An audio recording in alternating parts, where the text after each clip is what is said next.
ప్రజాస్వామిక ప్రభుత్వాలు ఈ తెలంగాణ ప్రాంతానికి ఇప్పటిదాకా 1951 నుంచి వస్తే ఆ 1951 తర్వాత తెలంగాణ ఏర్పడిన తర్వాత 3 ప్రభుత్వాలు వస్తే ఇన్ని ప్రభుత్వాల్లో కూడా ఇంత అప్రజాస్వామికంగా ఇంత అహంకారపూరితంగా ఉన్న ప్రభుత్వం మాత్రం ఎక్కడ లేదు అధ్యక్ష. అంతేగాని అధ్యక్ష, అనుభవం ఏమితో ఇవాళ అత్యంత తక్కువ కాలంలోనే అప్రతిష్ట మూట కట్టుకున్న ప్రభుత్వం ఈ ప్రభుత్వంగా ప్రజలందరూ భావిస్తున్నారు అధ్యక్ష.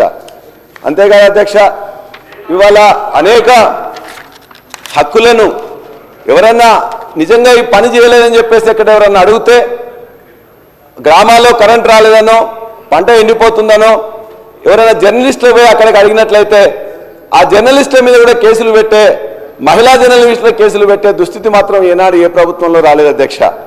ఇవాళ ఫీ రియంబర్స్మెంట్ ఏమని అంటే కొట్లాట, సర్పంచులు పెండింగ్ బిల్లులు ఏమంటే కూడా ఇబ్బంది అధ్యక్ష.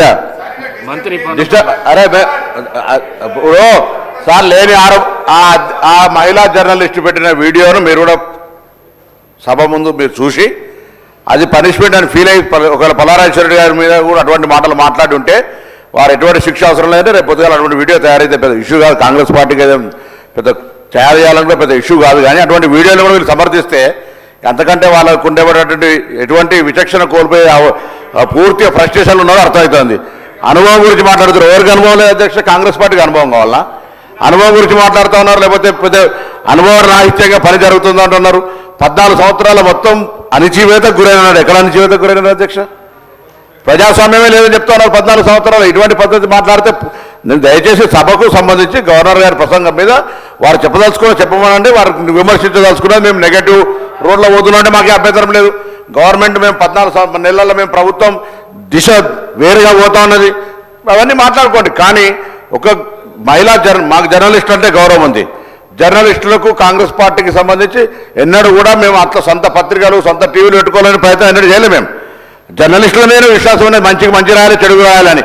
ఇక అంత పూర్తిగా భాష మరందరికీ ఒకసారి వీడియో చూస్తే ఆ భాషను ఎవరు వ్యక్తిగతంగా ఎవరి గురించి మాట్లాడుతున్నారు ఆ భాషను చూసినట్టయితే మేము సమర్థిస్తే సభ్యులు ఆ జర్నలిస్టుకి మద్దతుగా మాట్లాడినటువంటి మాట ఉపసంహరించుకోమని చెప్పి కోరుతాం. ఈ సందర్భంగా అన్నా ధన్యవాదాలన్నా, మీరు వారికి సింపతి ఉన్నందుకు. నేను అడిగేది ఏంటంటే అన్న, వారు మాట్లాడింది కాదు, వారు ఎక్కడైతే వారి యొక్క కొన్ని రికార్డ్ చేసి వాళ్ళు చేసినవన్నీ కూడా ప్రజల యొక్క భావాలుగా వచ్చినాయి. ఒకవేళ వాళ్ళు మహిళలు కాబట్టి నా రిక్వెస్ట్ ఏంటంటే అధ్యక్ష, ఇద్దరు మహిళా జర్నలిస్టులని టెర్రరిస్టులు చేసింది కాబట్టి ఆ రేవతి తన్వి యాదవ్ మీద కొద్దిగంత సానుకూలంగా మీరు దయచేసి ఆలోచించి వాళ్ళని విడుదల చేయాలని కోరుతున్నాం. అదేవిధంగా ఇది ఒక పాలసీ ఉందని చెప్పేసి అనుకుంటే పాలసీ మాత్రం వాళ్ళ యొక్క మీరు చూడండి అధ్యక్ష ఎట్లా ఉన్నాయి వాళ్ళ ఫోటోలు. ఇవాళ తెలంగాణ అస్తిత్వం మీద ఇక్కడ చాలా అంశాలు మీరు రాశారు. ఇందులోనే ఒకటేం చేసిండ్రు, మొత్తం కూడా ఆనవాళ్ళన్నింటి కూడా ఉండకుండా చేస్తామని తెలంగాణ తల్లి రూపురేఖలను మార్చారు. తెలంగాణ స్టేట్ టీఎస్ అని ఉంటే టీజీ అని మార్చారు. ఇవాళ లేటెస్ట్గా గవర్నర్ గారు ప్రసంగం చేసిన రోజునే వాళ్ళు ఇవాళ ఒక ఎడ్యుకేషన్ డిపార్ట్మెంట్ రిలీజ్ చేసింది అధ్యక్ష లోగో. ఆ లోగోలో ఇప్పుడు ఇంతకుముందు ఎప్పుడైతే కాకతీయ కళాతోరణాన్ని చార్మినార్ని తీసేస్తామని చెప్పేసి అంటే ఆనాడు ప్రజలందరూ అదేవిధంగా మేధావులు అందరూ కూడా చెప్తే దాని మీద వెనక్కి తగ్గినట్టు తగ్గింది. కానీ ఇవాళ మరలా దాన్నే ఇవాళ మొత్తం కూడా తెలుగులో కానీ ఇంగ్లీష్లో కానీ మరి రిలీజ్ చేసిన దాంట్లో ఆ రెండు లేకుండానే ఇచ్చారు. అంటే ఇది కావాలని చేసిండ్రా లేకపోతే మొత్తం మార్చాలని చెప్పేసి అనుకున్నారో దయచేసి మీరు ఆలోచించాలి. ఇవాళ కాకతీయ కళాతోరణం కానీ చార్మినార్ కానీ రాజముద్ర నుంచే తొలగించడం ఖచ్చితంగా చారిత్రక ద్రోహం తప్ప మరొకటి కాదు అధ్యక్ష.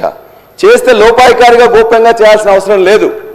ఆనాడు ఈ యొక్క కాకతీయుల మీద గాసుద్దీన్ తుగ్లక్ అని దాడి చేసిండ్రు, ఇవాళ ఈ యొక్క కాంగ్రెస్ ప్రభుత్వం దాడి చేస్తూ ఉన్నది. మేము అడుగుతున్నాం అధ్యక్ష, ఇవాళ ఈ యొక్క నీటిపారుదల విప్లవాన్ని తెలంగాణలో తీసుకొచ్చింది కాకతీయులు. గొలుసు కట్టు చెరువులు కానీ 46,000 చెరువులను నిర్మించింది కూడా వాళ్ళే అధ్యక్ష. ఇవాళ మరి అనేక గ్రామాలు ఉన్నాయి, గణపతి దేవుని పేరు మీద గణపురం అనేక చెప్పేసి ఉంటాయి. మరి వాళ్ళు పెట్టిందని చెప్పేసి వాటన్నిటిని మార్చేస్తారు అధ్యక్ష. అదేవిధంగా వాటన్నిటి కూడా ఏ పేర్లు పెడతారో ఆలోచించండి. ఒక్క కుటుంబం ఇలా దేశంలో ఉండే వాళ్ళ కుటుంబాల పేర్లు పెట్టకుండా స్వాతంత్ర సమయంలో పేర్ల పైన పెట్టిండ్రు అధ్యక్ష కాంగ్రెస్ ప్రభుత్వం. సుభాష్ చంద్రబోస్ గారితో, భగత్ సింగ్తో, లాలా లజపతి రాయ్తో, బాలగంగాధర్ తిలక్ తో పెట్టిండ్రు అధ్యక్ష. ఇవాళ కాకతీయుల యొక్క గొప్పతనం